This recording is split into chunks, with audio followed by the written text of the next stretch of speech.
안녕하세요. 저는 30대 후반의 평범한 여성입니다. 전 남편에게 정말 말도 안 되는 일을 당했는데 복수를 하고도 분이 덜 풀려 여기서 이 한 좀 풀어보고자 사연글을 작성하게 됐어요. 저는 몰랐어요. 악연이란 언제나 인연으로 위장하고 있다는 걸요. 그래요. 처음에 남편과 만났을 때는 정말로 인연이라는 생각을 했어요. 솔직히 연애할 때는 다들 그렇잖아요. 나한테 잘해주는 남자가 제일 좋은 신랑감이라고 생각하죠. 그 사람이 언제나 나를 지켜줄 것 같고 언제나 저와 함께할 것 같은 착각. 저도 그렇게 착각했었어요. 착하고 순수하며 제 마음을 잘 읽어주는 건 사실 결혼하고 나면 그렇게 중요한 건 아니었어요. 제일 중요하게 봐야 할 것을 보지 못하고 섣부른 결혼을 선택한 제가 결국 결혼 4년 만에 이혼을 하게 된 건 어찌 보면 당연한 일이었을지도 몰라요. 저는 애견 미용사였어요. 어릴 때부터 귀엽고 깜찍하고 충성스러운 강아지를 좋아했고 결국에는 그것이 제 진로에 큰 영향을 미쳤죠. 저희 친정이 엄청 부자는 아니었지만 가게 보증금은 빌려줄 정도로 여유는 있으셨고 그렇게 미용을 배운 후부터는 제 가게를 꾸려나가며 일을 했어요. 남편은 당시에 나이가 든 강아지를 한 마리 기르고 있었는데 그 강아지의 미용을 제게 맡기면서 저와 손님 직원의 관계로 알게 됐어요. 정기적으로 미용을 맡기던 남편이 예약 문자가 아닌 강아지의 죽음 소식을 알려온 날부터 저희는 더 이상 손님과 직원의 관계가 아니게 되었습니다. 그렇게 연락을 하고 서로 호감을 가지기 시작했어요. 그렇게 결혼 이야기가 오가고 처음으로 시댁에 방문하게 되었어요.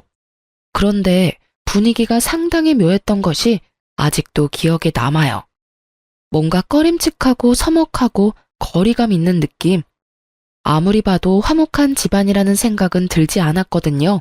사실 도리어 그 서먹함이 다행일지도 모른다는 생각을 했어요.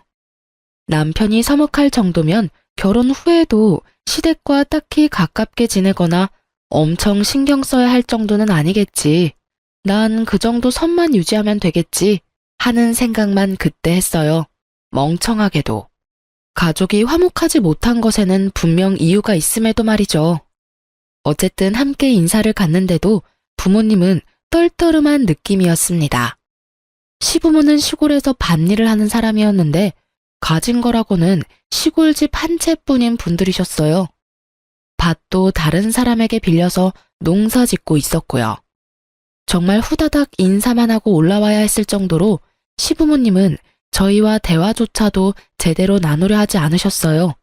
그 이유는 결혼식이 끝나갈 때쯤 알게 되었습니다. 저는 남편과 연애하는 1년 동안 남편이 외동아들이라고 생각했어요.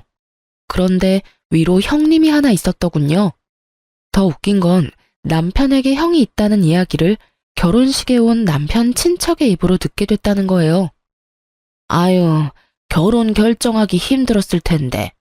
그래도 이 집 둘째 아들은 야무지니까 괜찮을 거야. 사람만 보고 결혼하면 나쁘지도 않지. 덕담이라고 전해줬다고 하기엔 너무도 꺼림칙한 말에 제가 모르는 첫째 아들 이야기까지.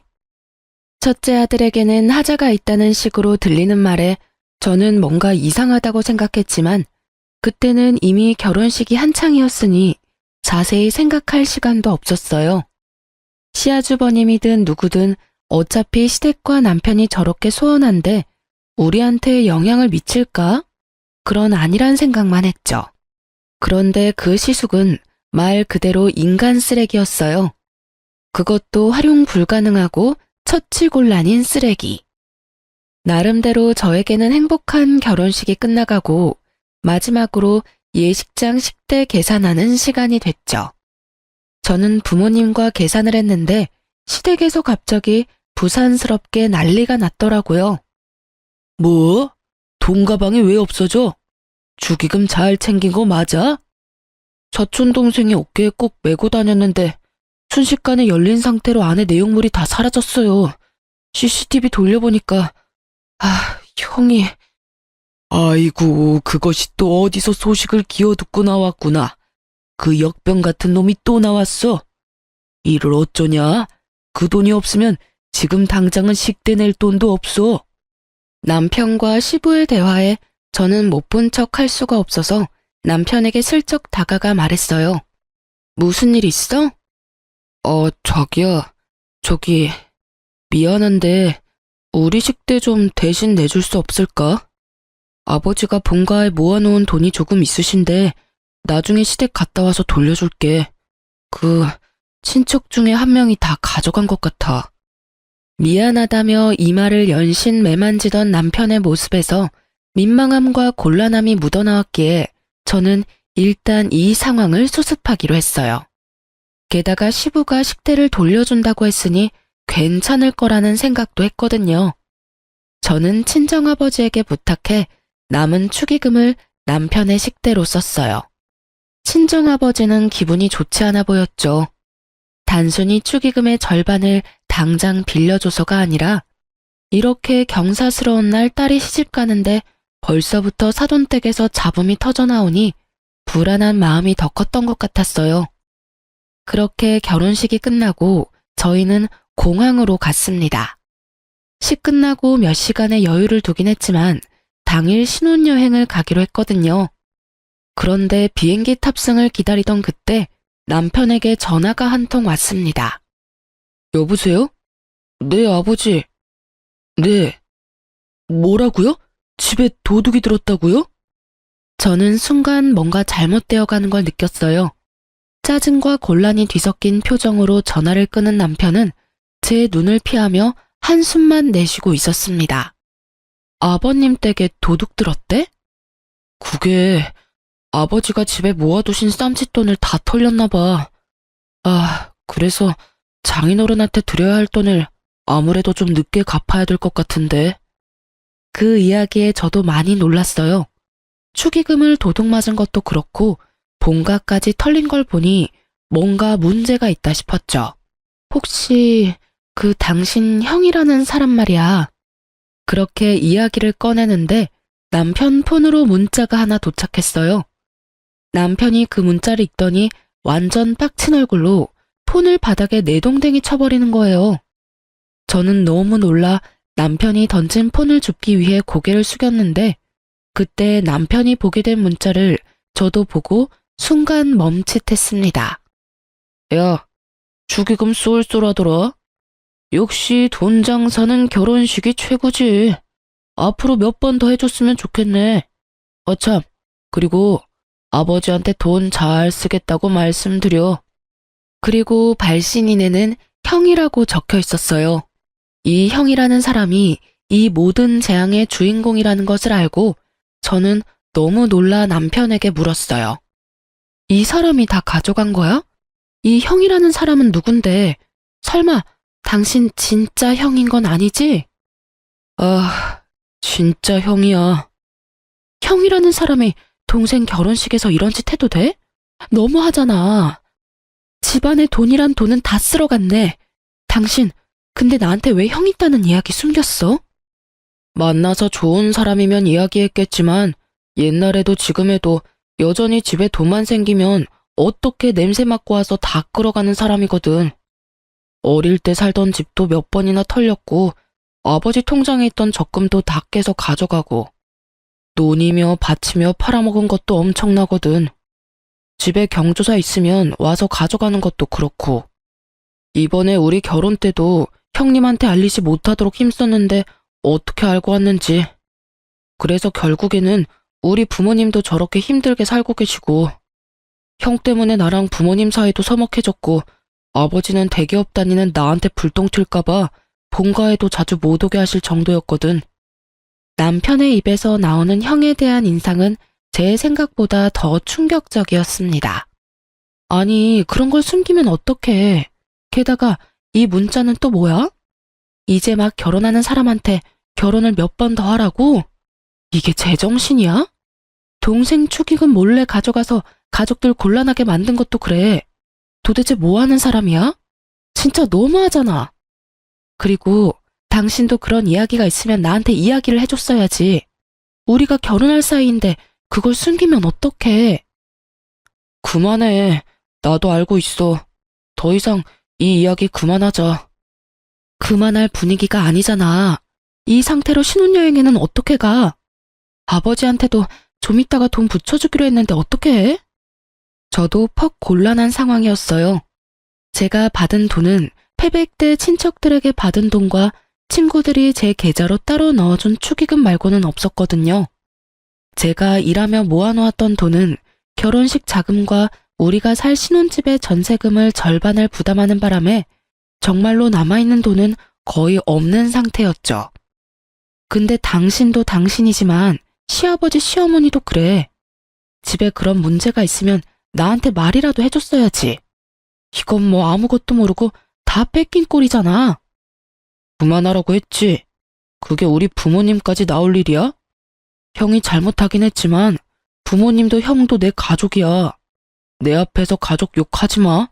그게 얼마나 기분 더러운 건지 몰라서 이래? 욕? 내가 지금 욕을 언제 했어?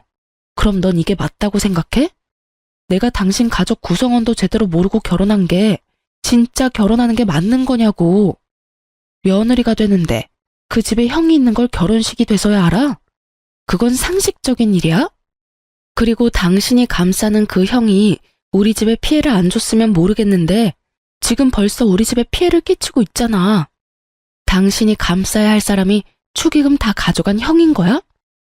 아님 돈 없을 때 도와준 우리 가족이랑 나야.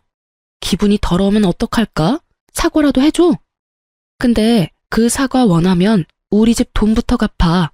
우리 아버지한테 당신이 사과 먼저 하고 집안에 있는 도둑 간수도 제대로 못해서 급한 불 꺼준 나한테 이제는 뭐? 기분이 더럽다고? 도와준 나한테 지금 할 소리야? 왜 화를 내? 그냥 말로 해도 되잖아. 왜 이렇게 감정적으로 나와? 소리 지르지 말고 말로 하라고. 소리를 지르고 말고 할 게 아니라 너 하는 말이 소리를 지르게 만들잖아. 내가 한 말 중에 틀린 말은 하나도 없는데 왜 당신이 이렇게 당당해? 내 기분 더러워진 건 생각 안 하고 너 기분 더러운 것만 신경 쓰고 있으면서 내가 지금 웃으면서 해준다고 좋아서 도움 주고 있다고 착각하나 본데 나도 내 기분 더럽게 만들고 싶지 않아서 필사적으로 여태까지 너한테 티 안 내고 버틴 거라고. 그 와중에 너는 네 생각만 하고 네 가족 생각만 하지? 나도 내 가족 생각했으면 지금 당장 다 내팽개치고 나 혼자 여기 남았을 거야. 신혼여행은 무슨 신혼여행? 이 기분으로 여행을 뭐하러 가? 그것도 나 열받게 만든 인간이랑.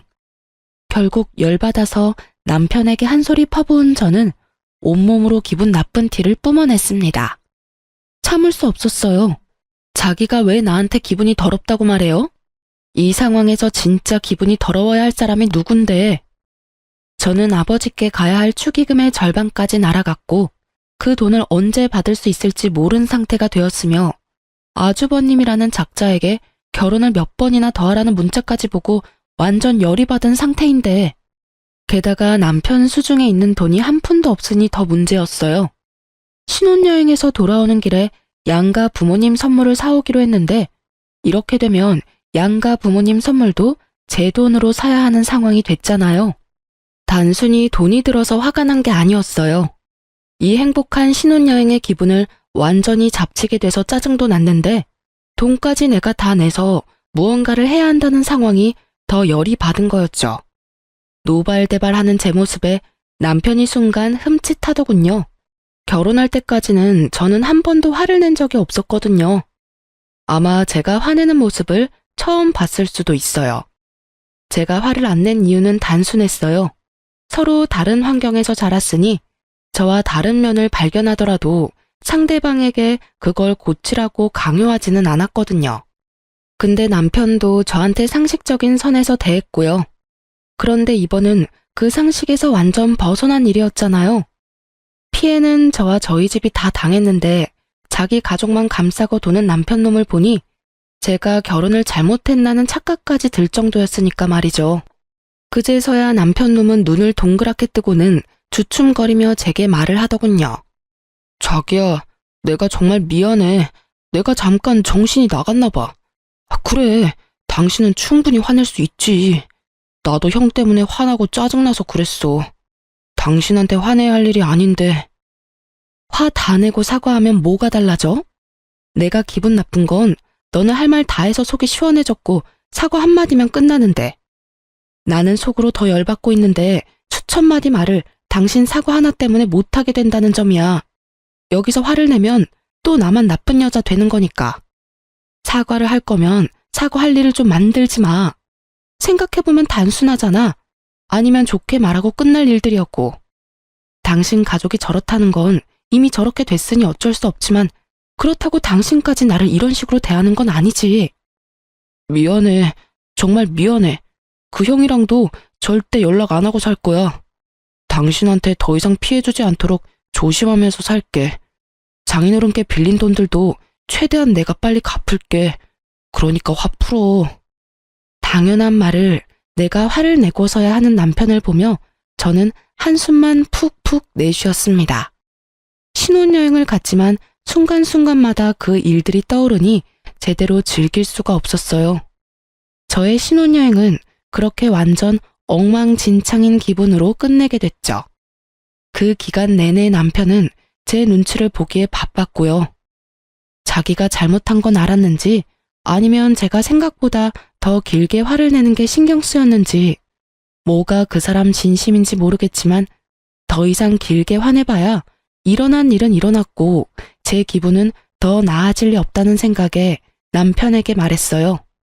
아주버님이랑 제대로 정리해. 절대로 그 사람이 당신이랑 우리 집에 피해주지 않도록 당신이 확실하게 하라고. 그리고 만약에 한 번만 더 이런 일로 나랑 우리 집에 문제 생기도록 만들면 그때는 이렇게 살지는 않을 거야. 이혼 이야기가 나오더라도 이상할 일 없는 거 알고는 있어? 결국 저의 으름장에 남편은 그 뒤로 제 눈치만 보더군요. 그렇게 그 일은 어떻게든 마무리가 됐습니다. 다만 앙금은 다 가라앉지 않았죠. 그래도 더 이상 시댁이나 아주버님에 대한 이야기가 저에게는 들려오지 않는 걸 보며 천만다행이라고 생각하며 살았어요. 그렇게 4년 동안 별 문제 없이 지나갔어요. 아버지에게 빌린 돈 1,500만 원도 남편 월급으로 2년 만에 다 갚을 수 있었어요.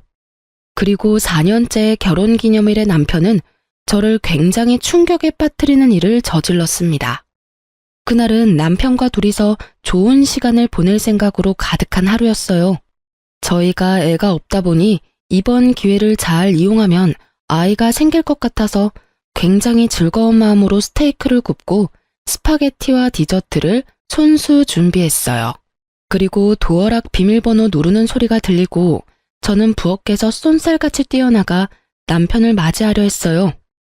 그런데 제 눈에 들어온 것은 시부모님 두 분과 뒤에선 남편이 들고 온 커다란 캐리어였어요. 제 얼굴에서 웃음이 사라진 것은 당연한 순서였죠. 아버님, 어머님, 여기는 갑자기 무슨 일로... 제 말에 시부모님은 민망한 표정으로 남편을 쳐다봤습니다. 여보, 이게 다 무슨 일이야? 어머님, 아버님이 어째서 이 시간에 갑자기 우리 집에 오신 거야? 여보, 미안한데 당분간만 부모님 우리 집에서 지내면 안 될까? 왜? 무슨 일인데? 집에 물난리라도 났어? 한창 장마철이라 여기저기 물에 잠겼다는 말을 많이 들어서 시부모님 집도 물난리가 난 줄 알았어요. 그런데 남편이 고개를 흔들더군요. 아, 형이 아버지 집 계약서랑 인감도장 들고 가서 집을 팔아버렸어. 뭐? 갑자기 아주버님 이야기가 또 왜 튀어나와? 여태껏 가만히 있다가 왜 지금에서야? 사실 의아하긴 했죠. 그 아주버님 성격이라면 시부모 집 따위 애저녁에 팔아먹을 것 같았거든요. 워낙 들은 게 많아서 말이죠. 그러니까 이상하잖아요. 돈 나올 구석만 있으면 뭐든 다 뺏어가는 사람이 여태껏 그 집을 가만히 놔뒀다는 게 좀 수상하더라고요. 여태까지 그 인감도장이 어디 있는지 몰라서 못 팔았던 모양이더라고. 얼마 전에 오랜만에 부모님 얼굴 보러 왔다고 하면서 내려와서는 내내 그거 찾고 있었던 것 같아. 저는 너무 당황했습니다. 집에 큰일이 일어났으니 남편도 여기까지 시부모님을 데려왔겠죠. 그게 싫다는 건 아니었어요. 만약 저도 당장 제 부모님에게 문제가 생기면 우리 집부터 모셨을 거예요. 그런데 그러면 말이라도 해줘야 하는 거잖아요. 저번에도 그러더니 이번에도 남편은 제게 한마디도 없이 시부모님부터 먼저 데리고 와서 대뜸 들이밀면 해결이 되는 줄 아나 봐요. 여보, 내가 항상 말했잖아. 미리 말을 좀 하라고. 이런 일 생겨서 모시고 올 것 같으면 나한테도 미리 상의라도 한마디 했어야 하는 거 아니야? 미안해. 당신이 거절할까봐 여기까지 부랴부랴 모신 것도 있어. 그치만 이 장마철에 어디서 지내게 해. 부모님 모셨다고 뭐라 하는 게 아니야. 미리, 최소한 아버님이 당신한테 이런 일로 연락을 했으면 그때라도 나한테 이야기를 했어야지. 그래야 내가 뭘 준비를 하든 말든 할 거 아니야. 이렇게 다짜고짜 모시고 오면 이 늦은 시간에 부랴부랴 두 분 모실 방 정리해, 청소해, 식사도 2인분 뿐인데 어떻게 하라는 말이야. 미안해. 방도 내가 다 정리하고 청소도 내가 하고 두 분 밥도 내가 알아서 할게. 그러니까 제발 여기 있게만 해줘. 부탁이야. 남편이 제게 사정사정하는데 도와주지 않을 수도 없었어요. 두 분이 본인들이 원해서 또는 며느리 괴롭히고 싶어서 들어오는 것도 아니고 두 눈 가득 제 눈치 보는 걸 뻔히 알면서도 그분들을 내칠 만큼 제 마음이 모질지도 못했죠. 그렇지만 이대로 계속 살 수도 없는 노릇이었습니다. 두 분은 할 일을 찾지 못해 계속 불안해하셨고 계속 시골로 내려가고 싶어 하셨어요. 결국 저와 남편은 상의 끝에 제가 모아뒀던 돈 2천만 원을 시골에 있는 집에 월세 보증금으로 넣어 시부모님 두 분을 모시기로 했어요. 전세를 해드리고 싶었지만 돈이 없으니 어쩔 수 없이 월세를 들어갈 수밖에 없었죠. 그렇게 보증금을 넣으면서 이름은 제 이름으로 계약했어요.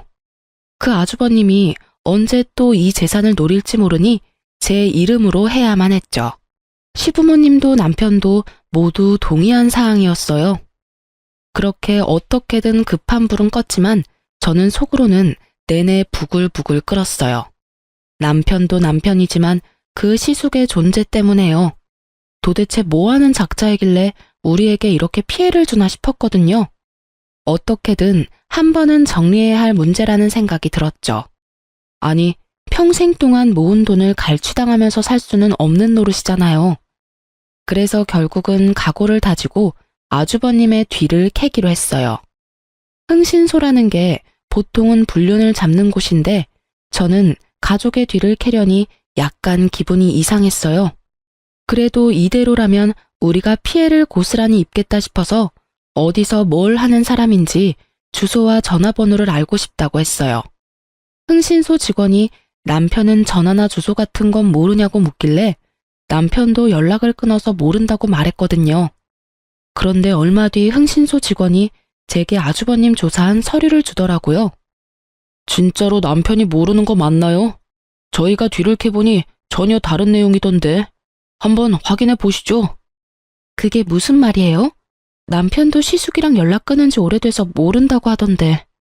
그 시숙이라는 분이 남편 뒷조사를 했던 것 같더라고요.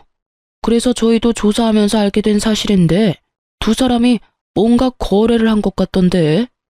그 부분은 저희가 상세히 알기는 어렵고요. 사실 저희가 완전 다르다고 한 건 그 뒷부분에 넘어가면 있거든요. 먼저 확인 한번 해보세요.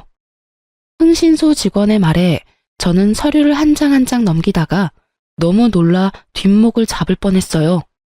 게다가 너무 화가 나서 손에 힘을 너무 많이 주는 바람에 들고 있던 서류까지 구겨지고 찢어졌죠. 뒷조사에는 아주버님만 있었던 게 아니었어요. 남편이 웬 여자와 만나는 게 찍혀 있더라고요. 여기서 불륜이라니. 제가 너무 놀라 부들부들거리고 있자 그 직원분이 저한테 말해주더군요. 저희가 서로 만나는 걸 직접 확인했습니다. 두 분이 뭔가 이야기를 하고 남편분이 돈을 건네더군요. 두 분의 대화 내용은 일단 녹음해 왔습니다. 그리고 의뢰 대상만 쫓으려고 하다가 혹시나 해서 남편분도 같이 쫓았는데 이런 결과가 나왔어요. 맨 마지막에는 숙박업소에 함께 들어갔다가 함께 나오는 남편과 상간녀의 모습이 그대로 찍혀 있었어요. 아주버님을 조사하려다가 남편의 불륜을 알게 된 제 기분은 완전히 바닥을 쳤습니다. 그리고 직원이 들려주는 대화 내용을 듣고는 더 열이 받아버렸죠. 왜 또 돈을 달라고 하는데? 나 이제 돈 없다니까? 그 일은 저번에 준 2천만 원으로 끝난 거잖아. 형이 비밀 지키겠다고 했고, 그것 때문에 내가 아버지 인감이랑 집 계약서 어디 있는지 알려줬잖아. 야, 그럼 네 마누라가 알아도 좋아? 너 네 마누라한테 돈 많이 빌렸다며? 네가 밖에서 그런 짓이나 하고 돌아다니는 거 알면 마누라가 참 좋아하겠다. 그치?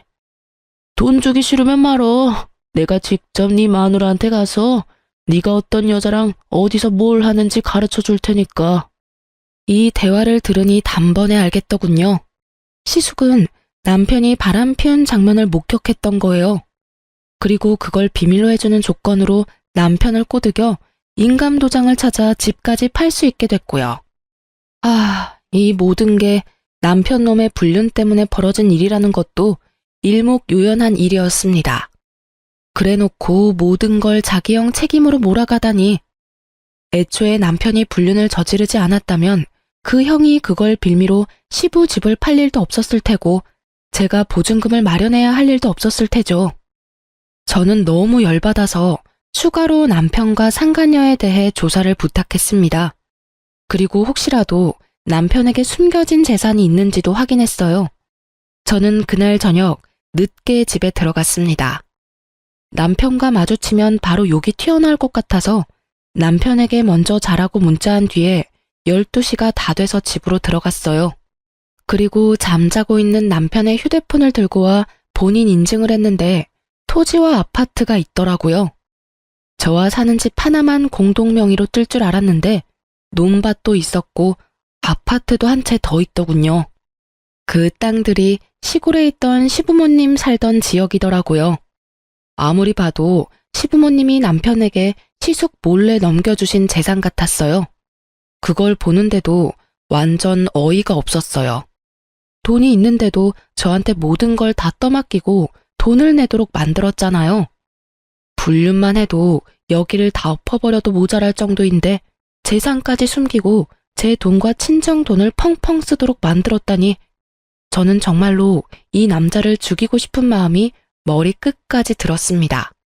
이건 절대로 이혼감이라는 생각이 들었죠. 그런데 참았어요. 왜냐고요? 불륜은 증거 싸움이고 어찌됐든 증거가 불충분하거나 불법적인 경로를 얻은 거면 저에게 오히려 더 불리하게 작용한다고 들었거든요. 인터넷에 떠도는 이용 글들에서 얻은 정보였어요. 그리고 저는 제가 불행해지는 건 싫어요. 나쁜 연놈들이 불행해지는 걸 보고 싶은 거지. 게다가 흥신소에서 수집한 증거들은 모조리 불법 증거가 될 수도 있어서 일단 제 손으로 띄어야 했죠. 다행히 여름 휴가철이라 여름 휴가 명목으로 가게 문을 일주일간 닫았어요. 그리고 그 일주일간 남편 뒤를 캤답니다. 아주 고구마 줄기처럼 줄줄이 엮여 올라오더군요.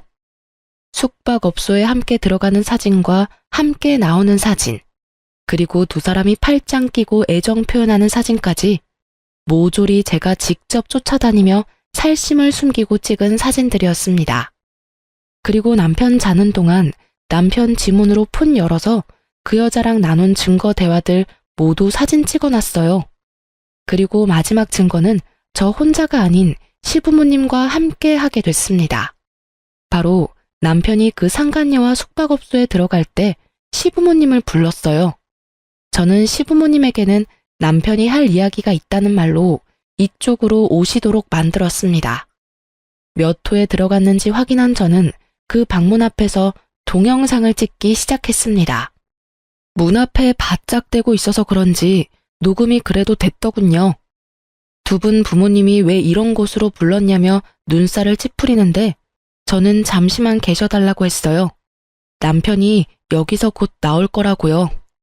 부모님은 전혀 의심도 안 하시더군요. 그리고 문이 열리자 남편이 제 얼굴을 보며 깜짝 놀랐어요. 어머니, 아버지, 그리고 당신 여기서 뭐 하는 거야? 뭐 하긴, 남편 같지도 않은 놈 불륜 증거 잡고 있지. 내가 이 방 앞에서 장장 2시간을 기다렸다, 이 새끼야. 네가 감히 날 놔두고 바람을 펴? 네가 어떻게 그럴 수 있어? 어?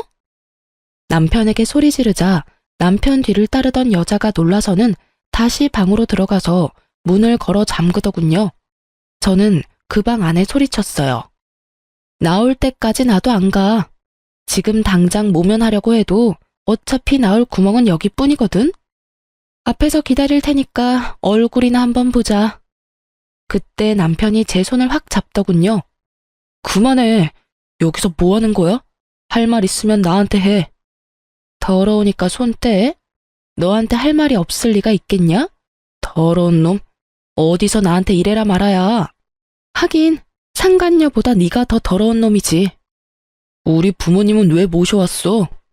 너 부모님들한테 할 이야기 없어? 난 네가 할 이야기 많을 것 같아서 모시고 왔는데 집 때문에. 무슨 소리 하는 건데?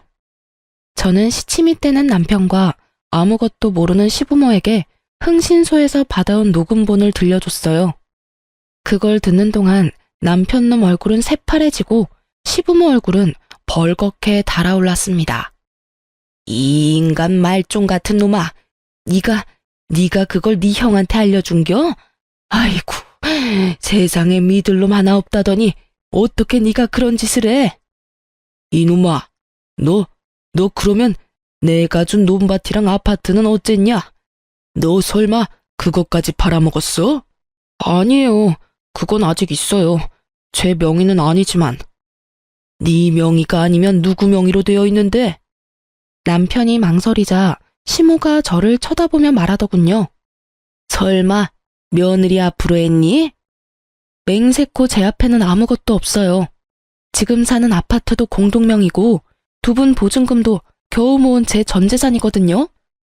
그럼 설마 너 저 여자 앞으로 다 돌려놨어?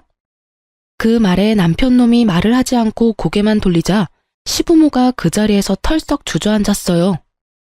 너 미쳤어? 부부 사이도 아닌 생판 모르는 여자한테 지금 전 재산을 맡긴 거요? 난리가 났습니다. 이런 난장판이 따로 없었어요. 저는 저대로 열이 폭발했고요. 이 미친놈이 돈을 그만큼 가지고 있었으면서 여태까지 나한테 빨대를 꽂았어? 네가 사람 새끼야? 지금 당장 우리 아빠한테서 가져간 돈 내놔. 아버지, 나 이 여자랑 이혼하고 명의 변경한 여자랑 결혼하면 그 재산 다시 가져올 수 있어. 그러니까 저 여자랑 이혼만 하면. 시부모의 얼굴에 희미한 희망이 돌아오더군요. 그렇지만 제게는 절망이었어요. 그리고 저 정신 나간 헛소리를 듣고 있는 것도 더는 참을 수 없었어요. 그래서 소리를 꽥 질러버렸죠. 야, 이 정신 나간 놈아. 누가 너랑 이혼 안 하겠대? 아랫돌이 아무한테나 휘두르고 다니는 너 같은 걸레하고 1초도 같이 있기 싫은 게 나야.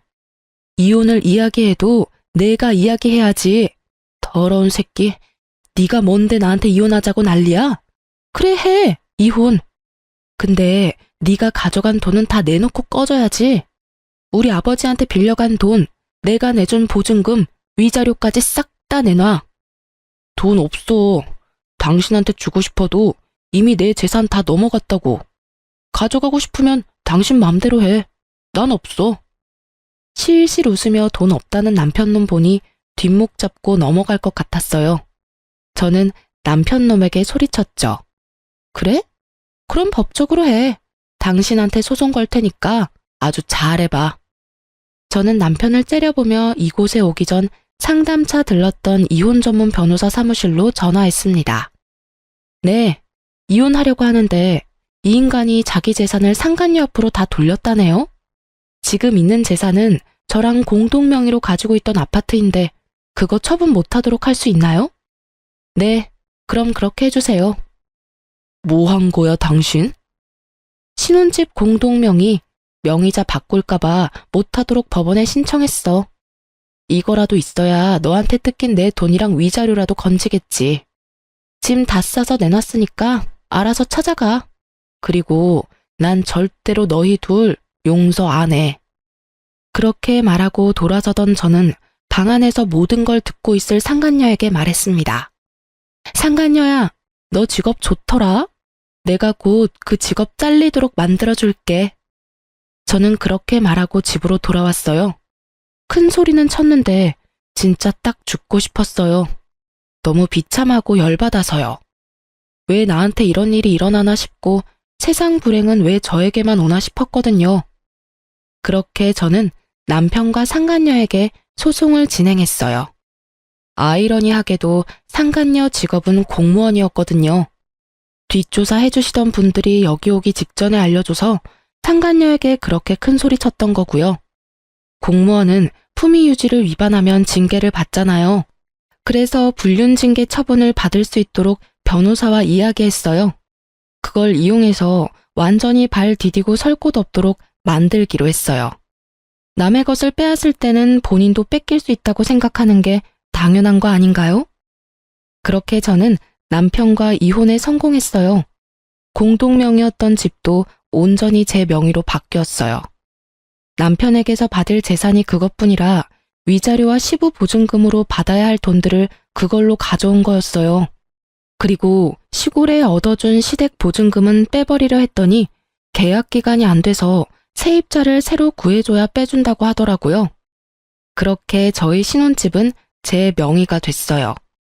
그리고 상간녀 위자료 소송으로 받은 돈은 아버지께 드렸어요.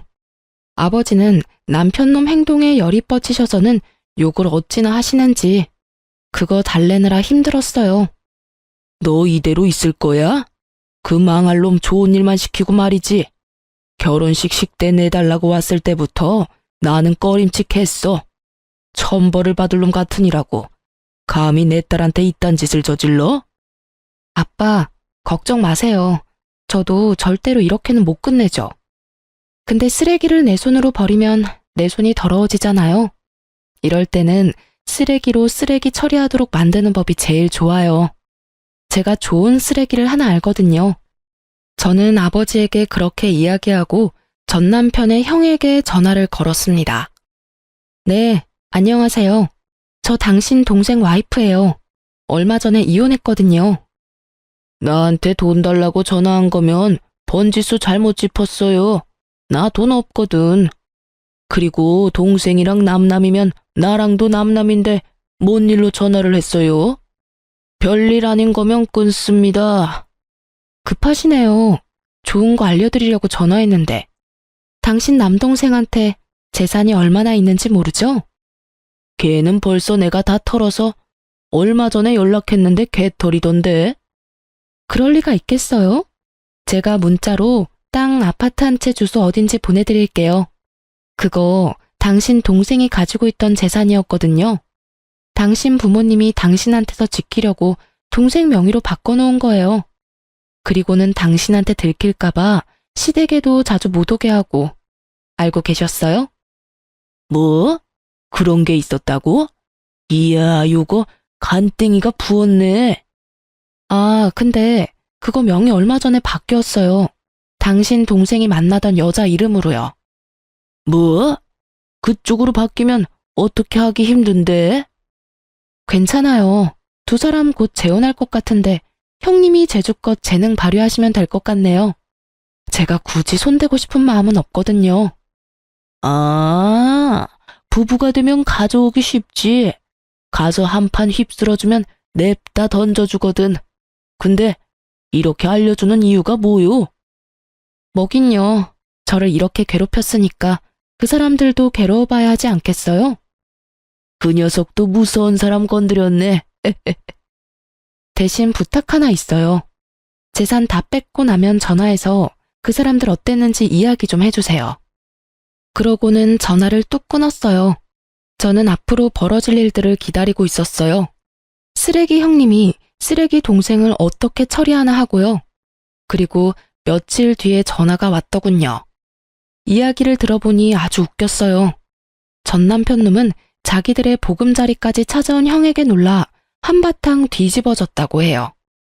그 와중에 형이 재산 내놓으라고 행패 부리며 안 내놓으면 여기저기 불륜 소식 다 알려버리겠다고, 그리고 이 아파트에 사는 사람이 모두 알도록 만들겠다고 협박했는데도 안 내놓더래요.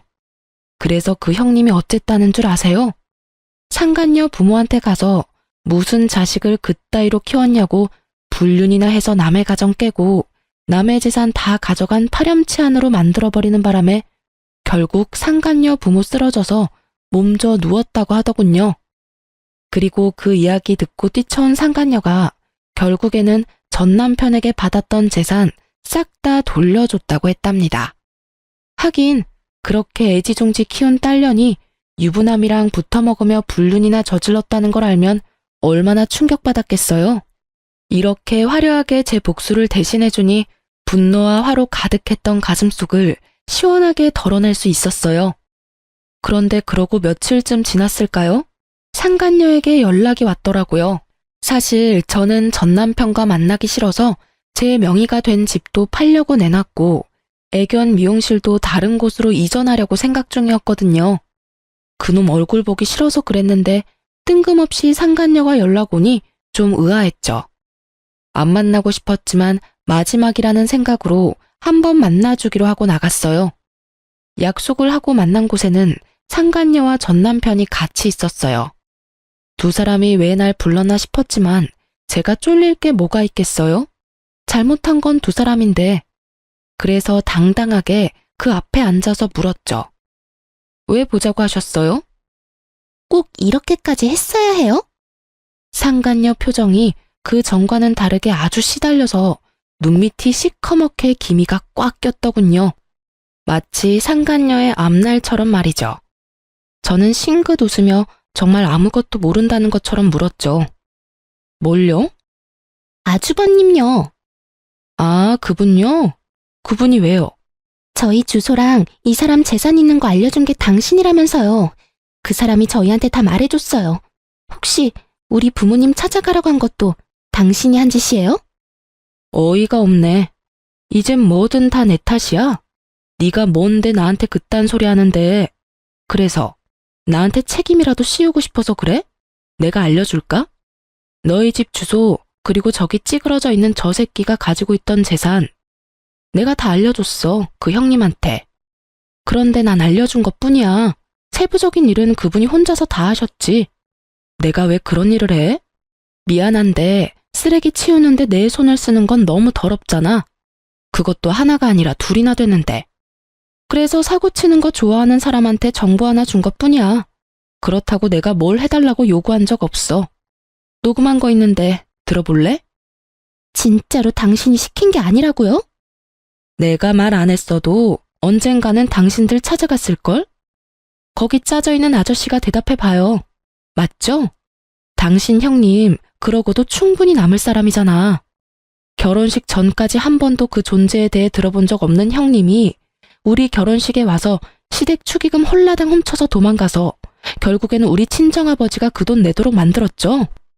돈 될 만한 땅도 그렇게나 많이 가지고 있었으면서 돈 한 푼 안 내고 나한테 돈 다 내도록 만들었잖아. 그게 이 인간 수법이라고. 그 형님이라는 쓰레기 같은 인간이랑 똑같은 쓰레기. 제 말에 상간녀가 분노를 삼키려는 건지 이를 꽉 깨물더군요. 이제 알겠어? 네가 가져간 게 저런 인간이야. 잘 됐지 뭐. 나만 아니면 되니까. 야, 이 나쁜 놈아. 그런 가족이 있었으면 나한테 말을 했어야 할 거 아니야. 너 지금 나 속이고 결혼하자고 한 거라고. 아줌마, 다 됐으니까 이 남자 데리고 가요. 다시 가져가라고요. 저 새끼 때문에 나는 3년간 악착같이 공부해서 들어간 번듯한 직장에서도 해임됐고 결국에는 소문까지 다 나서 얼굴도 못 들고 다니게 됐어. 우리 부모님은 아예 내 얼굴 볼 생각도 안 하고. 이놈은 자기도 회사 잘려서 놀고 있지를 않나. 위자료 대신 내준다는 말만 믿고 있었는데 그 형이 나타나서 다 빼앗아 가질 않나. 이게 도대체 무슨 일이냐고. 당신이 남자 간수를 못하니까 지나가는 나 같은 여자가 봉변을 당하는 거잖아. 아니, 눈 맞은 건 둘인데 왜 나한테 성질이야. 내가 이 썩을 인간한테 더 유감이 있긴 한데 너한테도 유감은 차고도 넘쳐. 어디서 유부남 노리고 만난 년이 감히 나한테 큰 소리야. 그리고 한 번 가져갔으면 반품 불가거든? 그럼 어떡하라고. 내 인생 완전히 망했는데. 나는 직장도 돈도 명예도 이젠 부모님도 잃었다고. 나한테 남은 건 하나도 없어. 네가 책임져. 이 정신 나간 놈아. 왜 그딴 형 하나 간수를 못해서 내 인생을 망쳐놔? 결국 상간녀의 화살은 전 남편에게 돌아갔고 그는 억울함 가득한 눈으로 상간녀에게 말하더군요. 우리 사랑하는 사이였잖아. 너도 좋다고 했으면서 이제 와서 이딴 소리 하냐고. 언제는 내가 뭐라도 다 좋다며. 사랑이 밥 먹여줘? 직장 잃고 나한테 빌붙으려는 거 내가 모를 줄 알아? 내 인생 돌려놔 이 나쁜 놈아. 전 남편 멱살을 붙잡고 소리치는 상간녀에게 제가 웃으면서 말해줬어요. 네 인생 망친 건 너야. 불륜 아니었으면 그 아주버님이라는 작자하고 다시 만나지도 않았을 테지. 그래도 나한테는 상간녀야. 네가 은인이다. 결국 상간녀는 열받아서 나가버렸고 전 남편 놈은 저와 상간녀 사이에서 말도 없이 우물쭈물거리다가 뒤늦게 상간녀 뒤를 쫓아갔더군요. 그 뒤에 전화 오는 거 다 연락 무시했더니 그 다음에는 장문의 문자를 보냈더라고요. 안 읽고 지우려다가 2달 뒤에 생각나서 한번 읽어봤는데 아주 쓸모없는 것들만 써져 있더라고요. 미안하다, 다시 돌아가고 싶다, 뭐 이런. 정말 하등 쓸모없는 후회로 가득한 말? 괜히 읽어서 제 기분만 잡쳤어요. 결국 여기서도 저기서도 버림받은 전 남편은 빈털터리에 집도 없이 결국 시골 시댁으로 내려가 보증금 2천짜리 시댁에 들어갔다고 하더군요. 그런데 자기들 재산 다 말아먹은 시부모가 그런 아들을 집에 곱게 들였겠어요? 등짝을 때리고 책임지라고 고함을 지르고서야 겨우 용서를 받아 들어갔다고 하더라고요.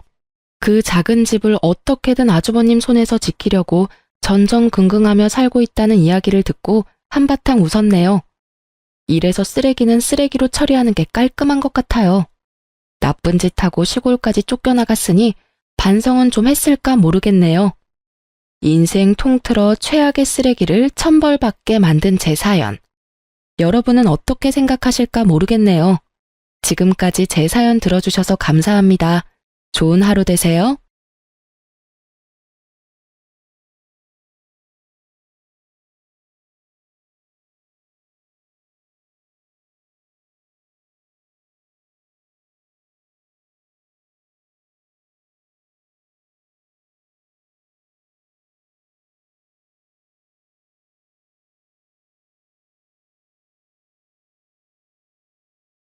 안녕하세요. 저는 40대이고 12살 아들을 키우고 있는 여자입니다. 평소 아들을 기다리며 사연을 듣곤 하는데요. 오늘은 저의 사연을 소개해드리고자 용기를 내어 사연을 적어 보내봅니다. 긴 이야기가 되겠지만 끝까지 함께 해주시겠어요? 남편과 전 맞선을 통해 만난 사이였어요. 무태안경 넘어 보이는 남편의 선한 눈빛이 참 좋았고 애써 신경 쓴 머리 따위는 중요치 않다는 듯 그 큰 손으로 무심코 넘겨버리는 그 모습도 참 좋았어요. 전 남편에게 첫눈에 반해버렸고 제가 사랑하는 사람이 저를 사랑해주는 그런 드라마 같은 상황은 일어나지 않더군요. 그럼에도 전 남편이 좋았고 저의 적극적인 구애에 남편과 전 연애를 시작하게 되었죠. 일방적인 마음으로 시작된 연애는 힘들었고 때론 슬펐지만 남편을 너무 사랑했기에 그 관계를 전 놔버리지 못했습니다. 그때 그런 관계 따위 놔버리고 가버렸어야 했는데 전 그렇게 하지 못했고 그렇게 2년을 만났죠. 처음 만날 때와는 달리 남편은 점점 마음의 문을 여는 듯했고 그렇게 몇 달이 흐른 뒤 남편이 청혼해 왔어요. 우리 결혼할래요? 2년을 만나면서도 말을 놓지 않던 남편에게서 들은 청혼. 전 펑펑 우느라 대답도 하지 못하고 고개만 끄덕였고 그런 저를 남편은 꼭 안아주더군요. 그렇게 시작된 결혼 생활. 꿈꾸던 생활과는 달랐지만 행복했어요. 대면대면한 남편이었지만 그런 남편이라도 나와 부부로 살고 있다는 것이 참 행복하더군요. 네, 바보 같았던 것 맞아요. 하지만 그때 전 하루하루 저에게 마음을 붙여가는 남편의 모습을 지켜보는 행복함이 있었고 이윽고 저희 사이에 새로운 생명이 생겼다는 것을 알았을 때 비로소 남편은 정말 저의 가족이 되었습니다. 여보, 나 너무 기쁜 것 같아. 아니, 기쁘다. 행복해. 남편은 처음 저에게 말을 놓았고 저를 꼭 안아주었습니다. 그 후론 참 행복했어요. 꿈꾸던 결혼 생활이 시작된 듯한 기분이었죠. 남편은 언제 저에게 대면했냐는 듯 다정한 눈길과 말투로 저를 대해주기 시작했고, 저 역시 남편에게 아낌없는 사랑을 주었어요. 그렇게 저흰 9년이란 시간 동안 참 행복했습니다. 사이가 좋아지고 난 후 단 한 번의 부부싸움도 없었을 뿐 아니라 언성 한 번 높이는 일이 없었어요. 그러던 어느 날 남편이 일이 바빠지기 시작하며 퇴근이 늦어지더라고요. 더불어 출장도 잦아졌고요. 남편은 저와 결혼하며 회사 생활을 그만두고 사업을 시작하게 되었었는데 그 사업을 조금 확장하기 위해 바빠진다는 말을 들었던 터라 별 대수롭지 않게 생각하고 있었어요. 그 당시 아들이 관심 있어 하던 축구에 재능을 보이며 아들의 뒷바라지를 하느라 바쁘기도 했지만 무엇보다 그렇게 생각했던 건 남편을 그 누구보다 믿었기 때문이었어요. 신혼 동안 대면했던 모습과는 달리 지난 세월 동안 남편은 다정한 남편이자 아들에겐 둘도 없는 친구이자 아빠였기에 전 더욱 의심이란 걸 할 생각도 못했던 거죠. 하지만 의심과는 별개로 늦어지는 퇴근과 잦은 출장에 섭섭해지는 마음이 드는 것은 당연했고, 전 그런 마음을 남편에게 숨기지 않고 표현했어요. 저기 여보, 요즘 너무 늦는 거 아니야? 출장도 너무 잦고. 당신 회사 일 바쁜 거 잘 아는데 그래도 나 좀 섭섭해지려고 해. 저번 주 주말에도 출장 간다더니 또 이번 주 출장은 당신이 생각해도 너무한다고 생각하지 않아? 아, 나라고 이러고 싶어서 이러겠어. 그만큼 바쁜 걸 어쩌겠어. 다른 것도 아니고 회사 일인데 이런 것도 이해 못 해줘. 다른 이유 때문이 아니라 우리 가족 잘 먹고 잘 살자고 하는 일인데 조금만 더 참고 기다려줘. 그렇지 않아도 이번 일만 끝내면 좀 쉴 거야. 쉬면서 당신이랑 우리 금쪽 같은 아들이랑 시간도 많이 보내고 여행도 다니면서 말이야. 신경질적이던 남편의 말투는 어느새 다정하게 바뀌어 있었고 두 손으로 제 손을 감싸주며 저를 달래주고 있었어요. 남편의 그런 행동에 저는 도리어 남편에게 미안해졌고 저는 남편에게 투정 부리지 않고 제 할 일을 하며 시간을 보내고 있었죠. 새벽 일찍 나가는 남편의 아침 밥상은 잊지 않고 챙겼고 아들의 지방 경기를 위해 장거리 운전도 마다하지 않으며 그렇게 가정을 위해 바쁘게 살았어요. 남편 역시 제가 섭섭하다는 말을 꺼낸 것이 마음에 걸렸는지 출장 스케줄은 따로 잡지 않았고 단지 늦는 날만 잦아질 뿐이었어요. 늦어지는 퇴근, 딱 그것만 아니라면 그야말로 완벽한 결혼 생활이었어요. 아들은 자신이 하고 싶은 축구에서 재능을 보이며 꽤나 즐기고 있었고 남편의 사업도 잘 풀리는 듯하고 저 또한 가정에서 힘쓰고 있었으니 그만하면 되었다 싶었죠. 비록 제 꿈과는 거리가 먼 그저 두 남자의 뒷바라지일 뿐이었지만 현재 제가 가정에 충실하고 힘쓰는 것이 저의 새로운 꿈이라고 생각하며 만족하며 살아가고 있었어요. 그 무렵부터였던 것 같아요. 제가 옆집 여자와 친분을 쌓아갔던 게 말이에요.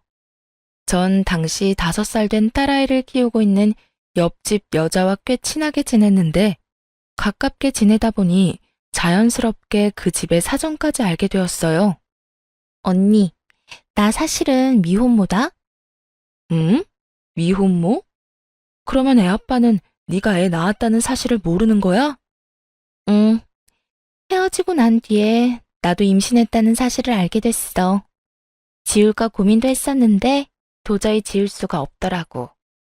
그래서 그냥 낳았지 뭐. 사실대로 밝히지 그랬어. 헤어지고 바로 알았으면 다시 잘 될 수도 있었을 텐데. 그럴 만한 일이 좀 있었어. 하여튼 그렇게 혼자 키우고 있다가 1년 전인가? 우연히 애 아빠를 만났어. 그래서 이쪽으로 이사 오게 된 거고. 애 아빠가 이사시켜줬거든. 어머, 그래? 두 사람 아무래도 인연인가 보다. 그래서? 그래서 두 사람 같이 살기로 한 거야? 결혼할 거냐고. 그게 아직 고민 중이야. 어떻게 해야 할지.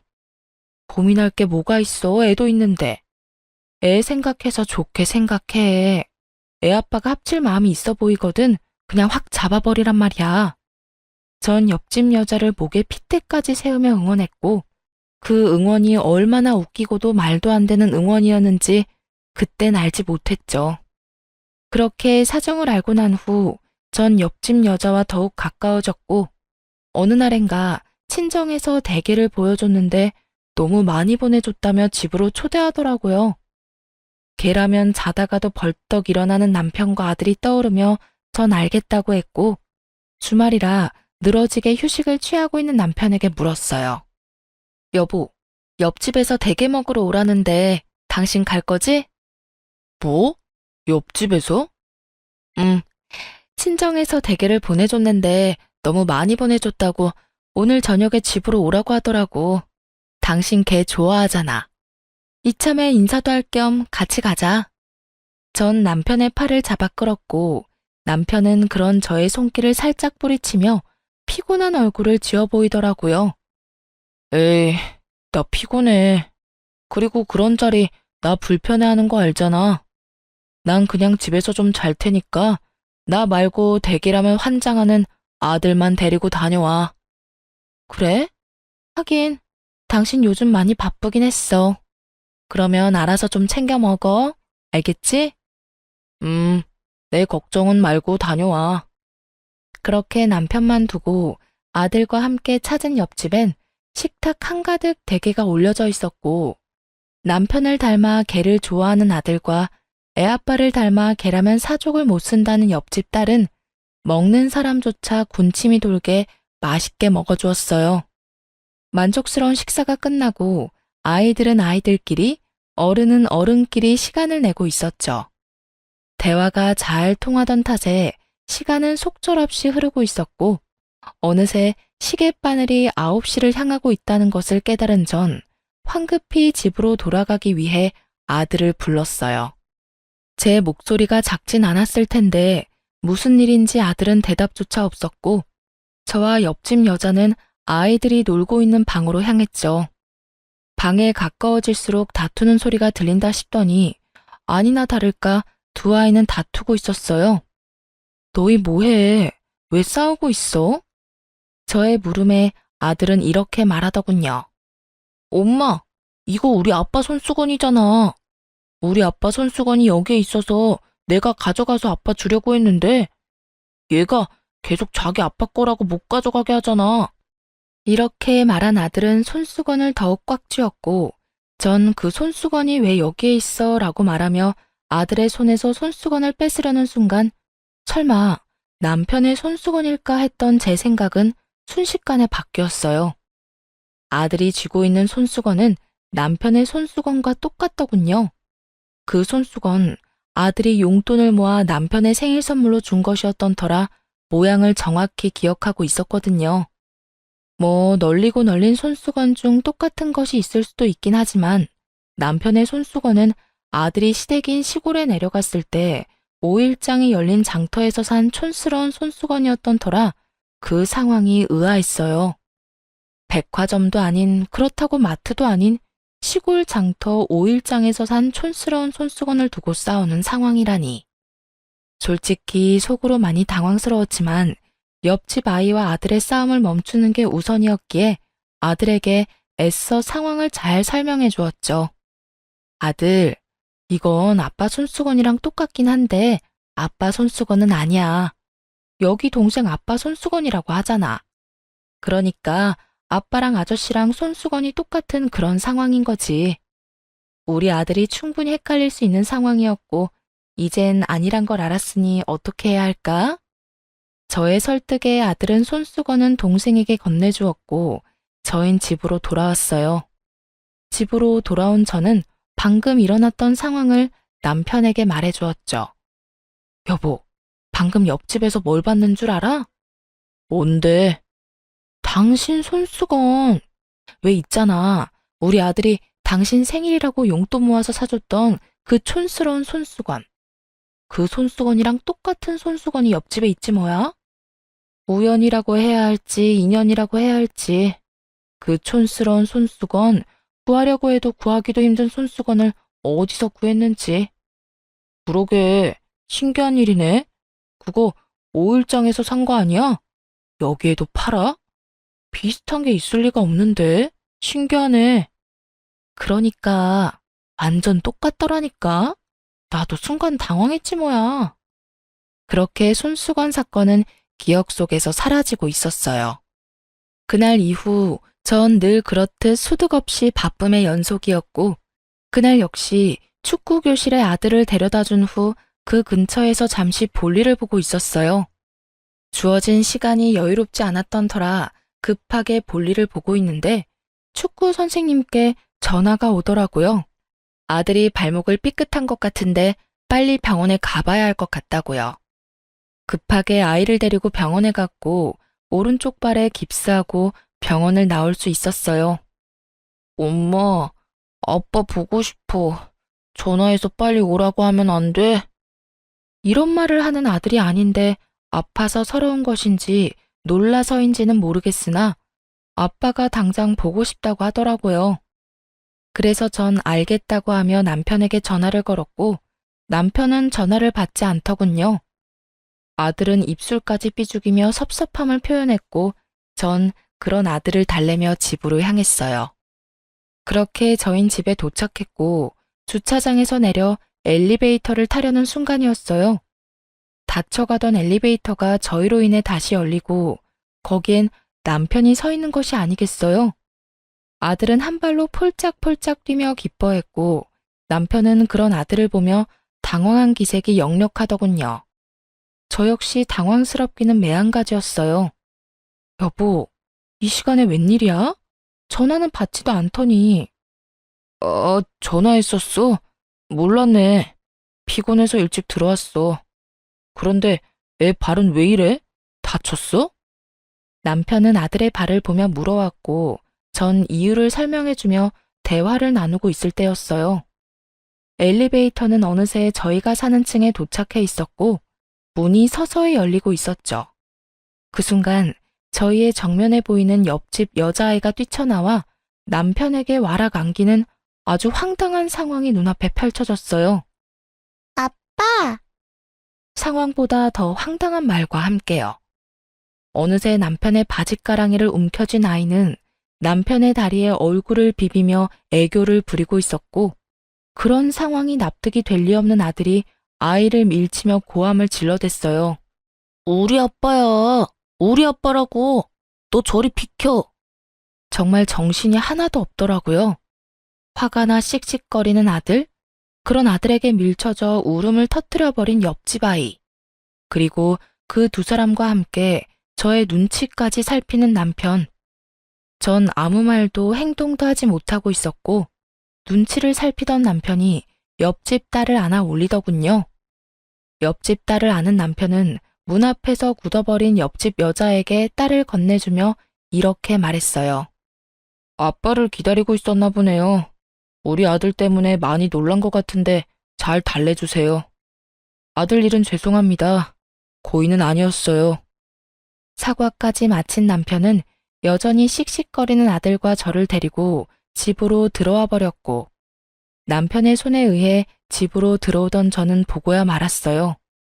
딸을 품에 꼭 안고서 저를 바라보던 옆집 여자의 황당함과 분노가 섞인 눈빛을요. 그렇게 집으로 돌아온 남편은 아무 일도 없었다는 듯이 피곤하다며 욕실로 들어가 씻기 시작했고 단순한 해프닝이라 여기고 넘기기엔 이상했어요. 옆집 아이를 아들이 밀어서 화가 났나 하고 생각하기엔 분노의 정도가 도를 지나쳐 보였고 그렇다고 해서 저런 표정을 지을 만큼 저희가 잘못한 것도 없었기에 저는 황당하기도 의아하기도 했죠. 거기에다 5살이면 어리다고는 하나 아빠의 얼굴을 구분하지 못할 만큼 어리지 않았고 헷갈렸다고 하기엔 아이의 반응이 너무나도 확고했죠.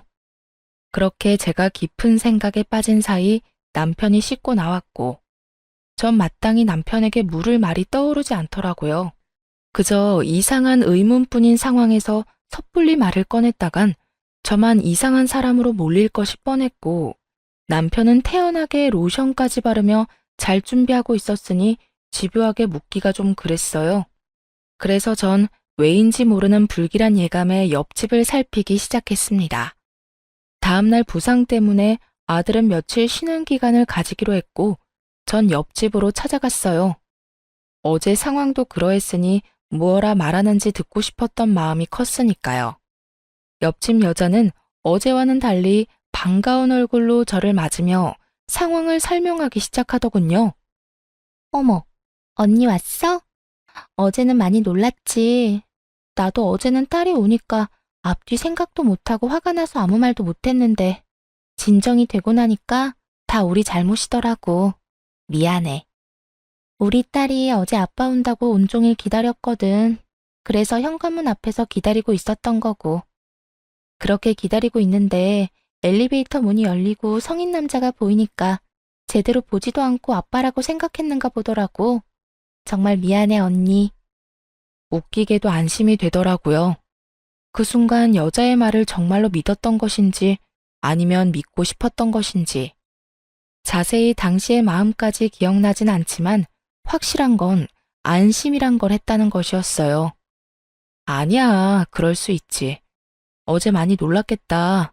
자다가 울진 않았어? 애들 많이 놀라면 자다가 깨서 울곤 하잖아. 아니, 나도 걱정했었는데 다행히 그러진 않았어. 아이의 상태를 확인한 후 그 뒤로 나눈 대화는 평소와 같았어요. 애들 크는 이야기, 저녁 반찬 이야기 등등.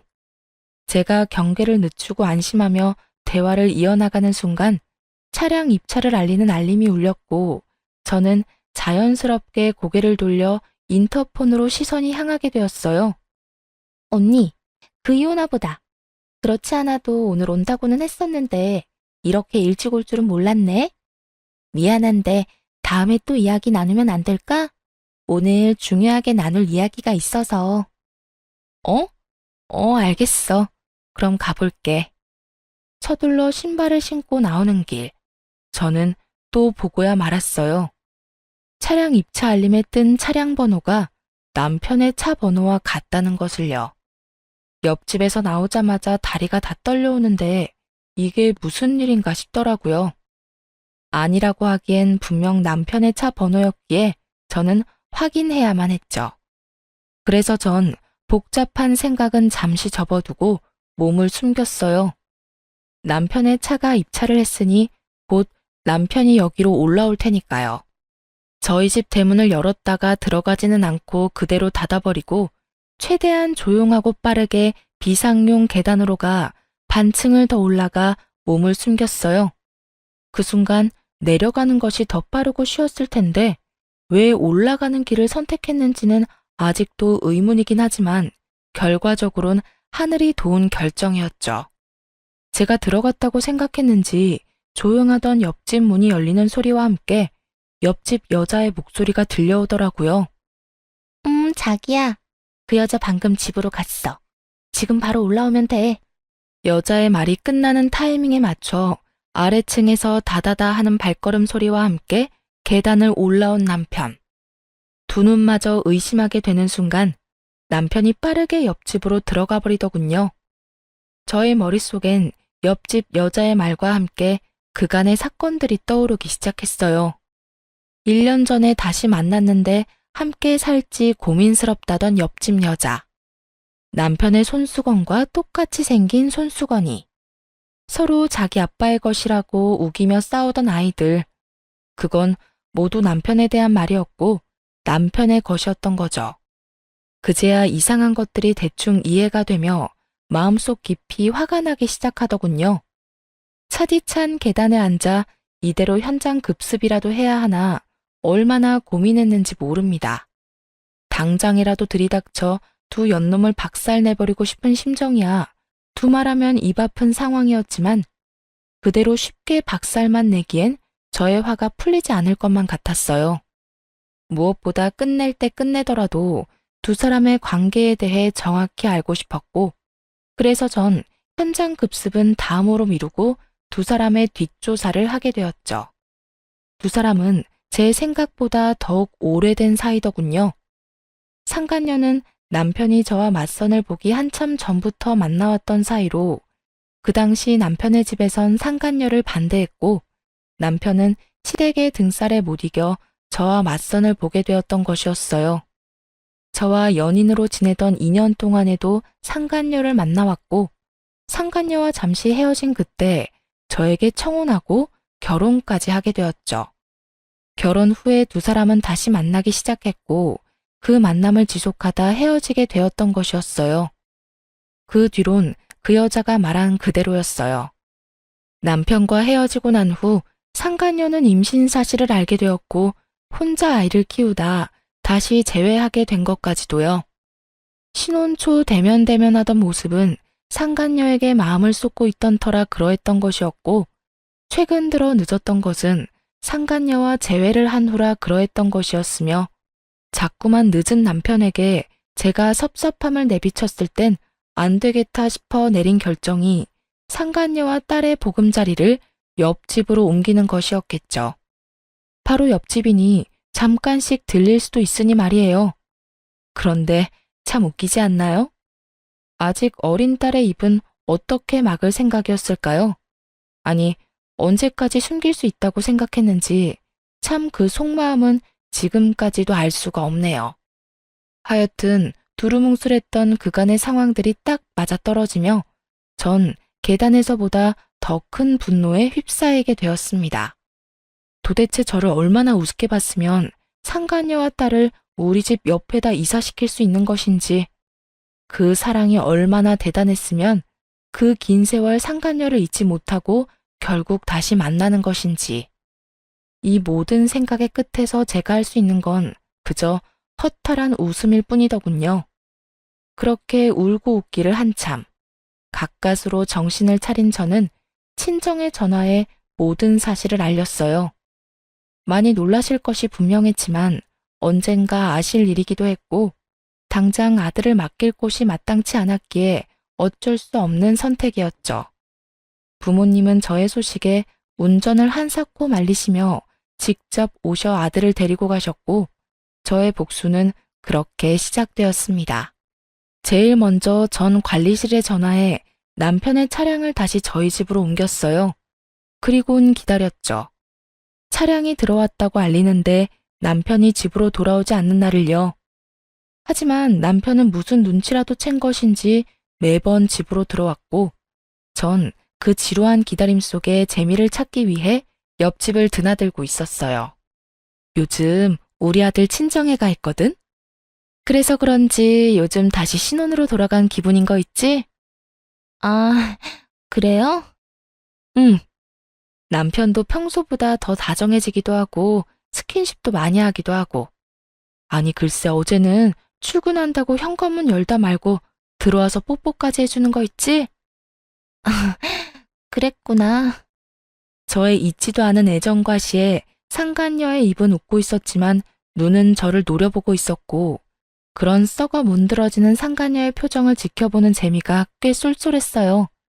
얼마나 신났는지 그 표정은 아직도 잊히지 않네요. 그렇게 기다림이 지루하지만은 않은 날들이 지나가고 있던 어느 날 늦은 밤에 집으로 돌아온 남편은 웬일인지 몸도 가누지 못할 만큼 취해 있었어요. 술에 잔뜩 취한 남편은 혀가 다 꼬여버린 채로 고해성사라도 하듯 숨겨놓은 말들을 쏟아내기 시작하더군요. 여보, 진짜 미안해. 너무 미안해. 내가 죽일 놈이야. 정말 미안해. 뭐가 미안한데? 내가 죽일 놈이라 미안해. 그래서 나 다 정리할 거야. 이번 주말에 다 정리하고 당신하고 우리 아들, 내 가정 지켜낼 거야. 그러니까 조금만 기다려줘. 전 직감적으로 알 수 있었어요. 다가오는 주말에 남편이 상간녀와의 관계를 정리하려고 한다는 것을요. 그 말을 듣는데 한심하게도 멈칫하게 되더라고요. 남편에게 마음이 남아서도 아니었고 부부관계에 미련이 남아서도 아니었어요. 오로지 아들. 아들 때문에 그냥 여기서 모든 걸 덮고 아무것도 모른 척하며 결혼 생활을 이어나가야 하나 싶은 생각이 들더라고요. 하지만 그 생각들의 꼬리를 물고 몇 번의 재회를 한 두 사람이 떠올랐고 지금 정리한다고 한들 그 이별이 영원하진 않을 거란 생각이 들었죠. 그래서 전 마음을 다잡고 남편이 정리를 마음먹은 그날에 저도 모든 것을 정리하기로 했습니다. 그렇게 주말이 다가오고 전 평소 신경도 쓰지 않던 외모에 신경을 쓰기로 했어요. 초라해 보이긴 싫더라고요. 정리를 당하는 입장도 아니고 정리를 하러 가는 입장인데도 여자 마음이란 게 무엇인지 마지막 모습만큼은 당당하고 예뻐 보이고 싶더라고요. 치장을 끝내고 남편을 기다리고 있으니 생각보다 이른 시간에 남편의 차가 집으로 들어오더군요. 저는 남편의 차가 들어옴과 동시에 현관으로 가 귀를 대고 기다렸고 저의 예상대로 상간녀의 목소리가 들리는가 싶더니 옆집 문이 닫히더라고요. 그렇게 30분을 기다렸고 그 30분이 제 인생에서 가장 긴 30분이었죠. 굳게 다잡았던 마음은 속절없이 흔들리고 있었고 그럴수록 전 더 강하게 제 마음을 다잡았죠. 그렇게 30분이 조금 지날 무렵 전 옆집으로 가 벨을 눌렀고 현관문을 연 상간녀는 울고 있더군요. 전 그런 상간녀를 밀치고 집으로 들이닥쳤어요. 그 짧은 사이 신발은 어디다 감췄는지 보이지 않았고 남편 역시 보이지 않더군요. 언니, 왜 그래? 뭐해? 갑자기 남의 집에 와서 이게 뭐 하는 짓이야? 상간녀는 고함을 지르며 저를 말리려고 애썼지만 이미 눈이 돌아버린 저는 그런 상간녀를 밀치고 남편을 찾기 시작했어요. 안방에도 화장실에도 없던 남편은 아이의 방에서 다리를 떨며 침대에 앉아 있었고 벌컥 문을 열어젖힌 저와 딱 마주치게 되었죠. 전 한심한 꼴의 남편을 그저 바라보았고 그런 저를 본 남편은 저에게 득달같이 달려와 저를 붙잡고 변명을 하기 시작했어요. 여보, 내가 설명할게. 내가 설명할 수 있어. 전부 오해야. 정말이야. 당신이 생각하는 그런 거 아니니까 제발 내 말 좀 들어봐. 제가 어디에서부터 어디까지 알고 있는지 전혀 알지 못하는 남편은 급하게 성의조차 보이지 않는 말들을 변명이라고 쏟아내고 있었고 상간녀는 그 모습이 못마땅한지 소파에 팔짱을 끼고 앉아 있더군요. 나 다 알고 있어. 이미 당신이랑 저 여자랑 예전부터 만났다는 것도 최근에 다시 만나기 시작했다는 것도 나 다 알고 있다고. 그것뿐인 줄 알아? 두 사람 사이에 5살 된 딸까지 있다는 것도 다 알고 있어. 그런데 뭐가 오해인데? 내가 한 말 중에 내가 잘못 알고 있는 게 단 하나라도 있어? 있으면 말해봐. 기회 줄 테니까. 제 말에 남편의 얼굴이 사색이 되며 눈빛이 속절없이 흔들리고 있더군요. 그것도 잠시 남편은 제 손을 감싸주며 이렇게 말했어요. 나 정말 오늘 이 사람이랑 정리하려고 했어. 그래서 여기 있었던 거고. 정말이야, 믿어줘. 그러셨어? 응, 조만간 이 사람 이사도 갈 거고 이사 가면 2번 다신 나하고 엮이는 일은 없을 거야. 그렇게 정리되고 나면 우리는 아무 일도 없다는 듯이 예전처럼 돌아갈 수 있어. 내가 정말 잘할게. 당신하고 우리 아들한테 정말 잘할 거야. 가정에 충실한 남편이 될 자신 있어. 그러니까 당신이 한 번만 눈 감아주면 안 될까? 나 당신 사랑하는 거 알잖아. 나 이제 당신밖에 없어. 그토록 원하던 말이었는데 지금 이 순간에 소원하던 말을 듣게 되니 그 기분 참 더럽더군요. 이런 상황이 돼서야 저밖에 없다고 저를 사랑한다는 말을 짓거리다니. 남편이란 인간도 참 대단하지 않나요? 남편의 어이없는 고백에 상간녀는 소리내어 웃더니 이내 오열을 하며 괴성을 지르기 시작하더라고요. 이러려고 날 찾아낸 거야? 이렇게 또 비참하게 버리려고? 이럴 거면 날 찾지 말았어야지. 이렇게 또 버릴 거면 그냥 딸하고 살게 뒀어야지. 숨어서 잘 살고 있는 사람 찾아내서 희망이란 희망은 다 심어놓고 어떻게 날 또 버릴 수가 있어? 네가 인간이야? 그래요. 남편과 헤어진 후 임신 사실을 안 상간녀는 2번 다신 남편과 재회하지 않을 심산으로 서울에서 떨어진 곳에 숨어 지내고 있었고, 그런 상간녀를 찾아낸 건 다름 아닌 남편이었습니다. 흥신소를 통해서도 어떻게 재회했는지까진 알 수 없었는데 실상은 그러했던 거죠. 상간녀의 말에 남편은 고개를 숙이며 눈물을 흘렸고, 전 그 사랑 참 대단하다는 생각이 들며 오만 생각이 다 스쳐가더군요. 그렇게 전 할 말을 잃었고 그 울음소리뿐인 정막을 깬 건 다름 아닌 남편이었어요. 저기 여보, 저 사람 그냥 저대로 살게 두면 안 될까? 이 집에서 말이야. 그게 무슨 말이야? 저의 물음에 남편은 무릎을 꿇었고 저의 바지가랑이를 붙잡으며 못다한 말을 이어나가더군요. 나 당신하고 이혼은 절대로 하고 싶지 않아. 그런데 그렇다고 해서 저 사람이랑 내 딸, 그 2사람을 또 버릴 수도 없을 것 같아. 그러니까 우리 옆집에 살게 하면서 내가 가끔씩 들여다보면 안 될까? 저 사람이랑 정을 나눈다거나 애정을 쏟겠다는 게 아니라 그저 가끔 잘 있나 그것만 좀 확인이라도 하고 싶어서 그래. 제발. 이 무슨 쓰레기 같은 말인지 모르겠더군요. 남편의 말은 아무리 좋게 포장한다고 한들 대놓고 2집 살림하겠다는 뜻이었고, 지난밤 술에 취해 온 남편의 고백에 잠시라도 고민이란 걸 했던 저 자신이 그렇게 원망스러울 수가 없는 상황이었죠. 전 무릎을 꿇고 앉은 남편의 뺨을 있는 힘껏 내리쳐버렸어요. 네가 인간이야? 어떻게 인간이 그렇게나 뻔뻔할 수가 있어? 어떻게 나한테 그런 요구를 할 수가 있냐고. 뭐? 가끔 들여다보고 싶다고? 확인하고 싶다고? 그게 나한테 할 말이라고 생각해?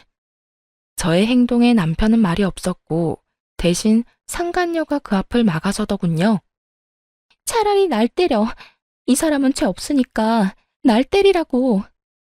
이렇게까지 때려달라고 말하는데 마다할 이유가 없었던 전 상간녀 뺨을 연달아 때려버리곤 이렇게 말했어요. 맞으니까 기분이 어때? 더럽지? 내 기분은 그것보다 훨씬 상상치도 못할 정도로 더러웠어. 옆집 여자랑 바람을 피웠다고 해도 용서되지 않을 것 같은데 바람 피워 애까지 낳은 여자를 떡하니 옆집에 살게 했다고? 지금 내 심정이 어떤지 상상이나 되니? 2사람은 내 심정이 어떤지 상상이나 되냐고. 저는 절규에 가까운 고함을 질렀고 나란히 뺨을 맞은 2사람은 말이 없더군요. 저의 절규에 할 말이 있을 리가 없었고 전 여전히 입을 꾹 닫고 있는 2사람에게 말해주었어요. 그 눈물겨운 애틋한 사랑 계속해. 제 말에 남편의 얼굴에 화색이 돌며 저에게 다시 한번 물어오더군요. 정말이야? 그러면 당신 다 용서해 주는 거야? 이 사람 여기서 계속 살아도 되는 거야? 내가 미쳤니? 용서라는 거라게. 내가 물러나 줄 테니 2사람 계속 사랑하라는 이 말이야. 그렇게 애절한데 어떻게 헤어지겠어? 그러니 내가 빠져줘야지. 당신은 이야기 마무리되는 대로 집에서 짐부터 빼. 난 더는 한순간도 당신이랑 한 공간에 있고 싶지 않으니까. 본격적인 이혼 이야기가 나오려고 하자 남편은 마음이 급했는지 말도 안 되는 걱정을 하기 시작하더군요. 당신 혼자 어떻게 살려고 그래? 우리 아들은 어떻게 하고? 그러지 말고 한 번만 다시 생각해줘. 내가 다 잘못했다니까? 이 얼마나 웃기는 걱정인가요? 잘못을 저지른 남자들은 왜 하나같이 자신이 없으면 여자들이 죽지 못해 살 것이라고 생각들을 하는지 도무지 이해되지 않았는데 제 앞에도 이해 안 되는 인간이 있더라고요. 잘못이고 나발이고 다 필요 없으니까 당장 짐 빼. 알겠어? 그리고 회사로 들어가던 투자금도 더는 기대하지 마. 나하고 이혼하는 마당에 우리 아빠가 당신한테 투자할 이유가 없잖아? 그러니까 그 되지도 않는 내 걱정은 그만하고 회사 걱정이나 해. 남편의 사업은 아빠의 투자로부터 시작된 것이었어요. 가난한 집안의 장남이었던 남편은 집이 가난한 대신 능력은 출중했죠. 그런 남편을 좋게 봤던 아빠는 저에게 남편을 소개시켜 주었고 아빠의 소개로 저는 남편을 알게 되었던 것이었어요. 아빠의 경제적 지원으로 그간 많던 고비를 넘기며 회사를 키웠던 것인데 투자가 없어진다면 그 뒤의 상황은 불 보듯 뻔했죠. 조금 전까진 죄인도 그런 죄인이 없더니 투자금 이야기가 나오니 남편의 그런 모습은 온데간데 없이 사라지고 눈에 불을 켜며 노발대발 따지기 시작하더군요. 그런 말이 어디 있어? 그러면 회사는 어떻게 하라고? 그 돈 빼면 회사 망하는 거 몰라? 그러면 바람 피운 것도 모자라서 살림까지 차려줄 때 문드러지는 내 심정은 어떻게 할지 생각이나 하고 있다는 상황을 만들었어? 아, 됐어. 이제 와서 묻고 따져봤자 뭐하겠어. 어차피 결론은 하나인데. 무슨 결론? 이혼하자. 우리 제발 이혼하자. 제 입에서 드디어 이혼이라는 말이 나오고 남편은 애원하며 매달리기 시작했어요. 이혼은 무슨 이혼이야. 난 이혼 같은 거 절대 못해. 당신이랑 나랑 어떻게 이혼을 해? 우리 사이에 아들이 있는데. 그러지 말고 내가 저 사람이랑 원래 계획대로 정리할 테니까 당신도 이혼 생각은 하지도 마. 자신과 상간녀 사이에도 자식이 있다는 사실을 잊은 것인지 아들 핑계까지 대며 남편은 이혼을 거부하고 있었고 전 그런 남편의 말들이 그저 웃기더라고요. 그렇게 한바탕 웃어보았고 예상치 못한 저의 반응에 남편은 어리둥절한 듯 물어왔어요. 당신 괜찮아? 무섭게 왜 갑자기 웃어? 웃기지 않아? 난 너무 웃기는데. 뭐가? 네가 하는 말들이 너무 웃겨. 넌 내 자식만 네 아들이야? 저 여자 딸은 네 딸이 아니야? 어떻게 투자금 뺐다는 말에 또 행동이 바뀌어? 참 대단하다, 대단해. 급한 상황이 맞긴 했죠.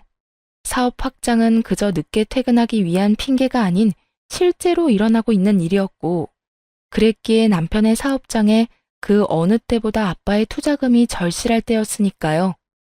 전곡이 찔려버렸는지 남편은 말까지 더듬으며 변명하고 나서더군요. 투자금 때문이 아니라 정말로 당신을 사랑해서 그런 거라니까. 전 이제 진짜 그만하고 싶다는 생각이 들었고 다시 한번 남편에게 말했습니다. 사랑은 저 여자랑 많이 하고 우린 이혼해. 진심이고 당신이 무슨 말을 어떻게 하든 난 흔들리지 않을 거야. 그러니까 이럴 시간에 앞으로 어떻게 살지 그 고민이나 해. 그러면 법원에서 봐.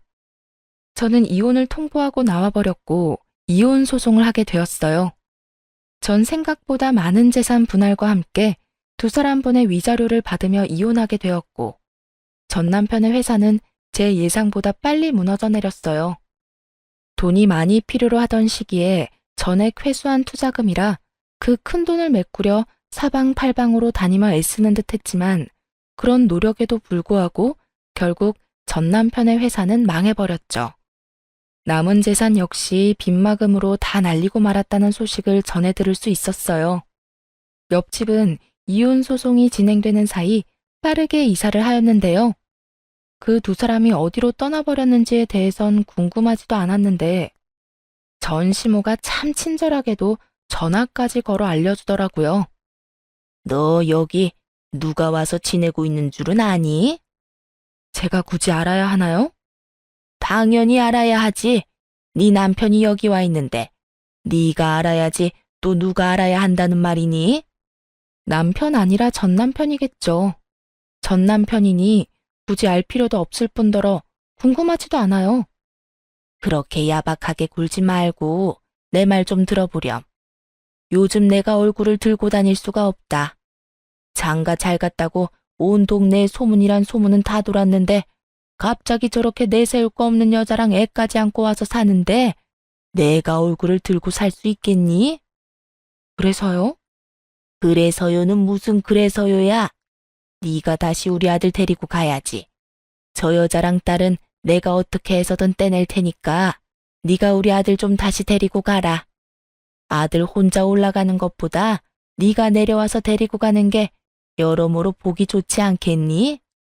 이 와중에도 자신의 체면을 생각하는 전시모의 말을 듣고 있는데 참으로 어이가 없더군요. 어떤 생각으로 살면 저런 말을 아무렇지 않게 내뱉을 수가 있는 것인지 그 머릿속이 다 궁금해지는 지경이었어요. 그럴 거였으면 애초에 이혼 따윈 하지 않았겠죠. 돈 쓰고 시간 써가며 소송까지 한 이혼이에요. 그렇게 힘들게 한 이혼인데 제가 미쳤다고 거기까지 내려가서 그 인간을 다시 데리고 오겠어요? 바람 피운 것도 모자라서 애까지 있는 파렴치한 놈을요? 저는 욕이라도 하고 싶은 마음을 겨우 억누르며 말했고, 그런 제 말을 들은 전시모의 입에서 나오는 말들은 너무나도 주옥 같아 가관일 수밖에 없더군요. 잘 생각해보려무나. 내 아들이 바람을 왜 피웠겠니? 왜 그 여자를 못 잊었겠어? 다 네 잘못이지 않겠니? 네가 내 아들 마음만 잘 잡고 살았어도 이런 일이 있었겠어? 남편 마음 하나 잡지 못한 것이 어디서 다 내 아들 탓만 하고 있어? 말이야 바른 말이라고 싫다고 싫다고 하는 걸 겨우 설득해서 결혼시켰으면 그 다음부턴 네가 알아서 했어야지. 내 말이 틀리니? 같은 여자로서 그게 할 말이에요? 제 탓이라뇨. 바람 피운 사람이 잘못이지 믿고 있다가 뒤통수 맞은 사람이 무슨 잘못인가요? 그렇게 마냥 믿고만 있으래?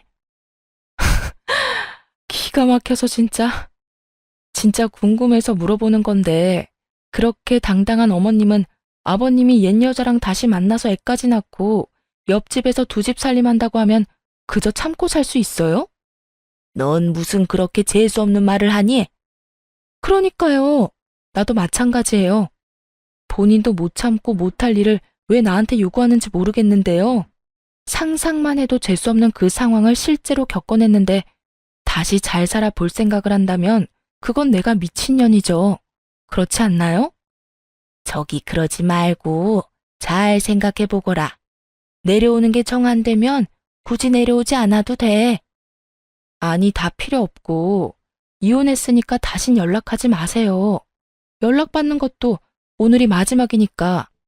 너 정말 끝까지 이럴 거야? 사과 한마디 없이 끝까지 당당한 전시모의 말을 듣고 있는데 도대체 왜 내가 이런 인간이랑 시간 낭비를 하며 통화를 하고 있나 깊은 회의감마저 들더군요. 그래서 전 모질게 할 말을 다 하고 전화를 끊어버렸어요. 네, 끝까지 이럴 거고요. 저한테 이럴 시간에 아들한테나 신경 쓰세요. 그 잘난 아들 쫄딱 망해서 내려간 건 전혀 모르죠? 당연히 동네 사람들도 모를 테고. 소문나는 건 시간 문제일 텐데 망신도 그런 개망신이 또 없겠네요. 그러니까 이럴 시간에 입단속이나 잘 시키고 새로운 가족들이랑 가난에 허덕이면서 잘 사시라고요. 그 뒤로도 여러 번 전화가 걸려왔지만 전 받지 않았고 집요했던 전 시모의 연락이 끊기며 더는 시간 낭비하는 일은 없었습니다. 그 후 아들과 저는 잘 지내고 있어요. 처음 이혼 사실을 아들에게 알렸을 때 아들은 상황을 받아들이지 못하고 많이 울고 많이 힘들어했어요. 그런 아들의 곁에서 저 또한 참 많이 힘든 순간이었죠. 그렇게 지나가지 않을 것만 같던 순간들이 지나고 아들은 생각보다 더 이혼을 잘 받아들여 주더군요. 이혼을 하고 초반엔 아빠를 찾는 아들 때문에 전 남편이 가끔 아들을 보러 오는 일이 있었어요. 하지만 사는 것이 힘들긴 한 것인지 아니면 상간녀의 눈치가 보이는 것인지 그 드물게 오던 발길을 끊은 지도 오래되었네요. 연락마저도 끊겼고요. 다행스럽게 그 시기에 맞물려 아들도 전보다 자주 아빠를 찾진 않더라고요. 어느새 아들은 12살이 되었어요. 여전히 축구를 잘하고 또 여전히 제 눈에는 제일 잘생긴 왕자님이랍니다. 그런 아들에게 이른 사춘기가 지나는가 싶어 안심했더니 그건 사춘기도 아니었더라고요. 요즘 하는 행동을 보면 말이에요. 그래서 요즘 저희 모자는 주말마다 이곳저곳을 다니고 있어요. 틈만 나면 휴대전화를 붙잡고 있는 아들과 눈을 마주하기 위해 캠핑을 다닐 때도 있고요. 조금은 격양된 아들의 마음을 진정시켜주기 위해 낚시를 갈 때도 있고요. 가자고 하면 귀찮다고 하며 안 간다고 툴툴대면서도 막상 가서 저보다 더 즐거워하곤 한답니다. 최근 들어 낚시를 갈 때면 누가 더 많이 잡나 내기를 하곤 하는데요. 현재 스코어가 제가 2, 아들이 0인 터라 이번만큼은 무슨 일이 있어도 저를 이겨보겠다고 유튜브까지 찾아보고 있는 거 있죠? 그 모습이 얼마나 사랑스럽고 귀여웠는지 몰라요. 그 귀엽고 사랑스러운 모습을 보여준 보답으로 이번만큼은 저도 져주기 위해 덜 잡아보려고 하는데 그게 마음처럼 잘 될지는 모르겠네요. 잘 되는 날은 먹이 없는 바늘에도 낚이는 것이 물고기이니까요. 아들에게 아빠의 빈자리란 제가 감히 생각도 하지 못할 정도로 크기 때문에 걱정이 앞섰던 것은 사실이에요.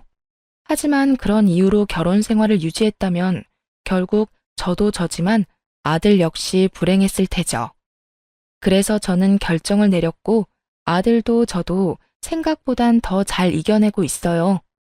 하루가 다르게 자라는 아들과 함께 앞으로 남은 날들도 잘 살아보려고 합니다.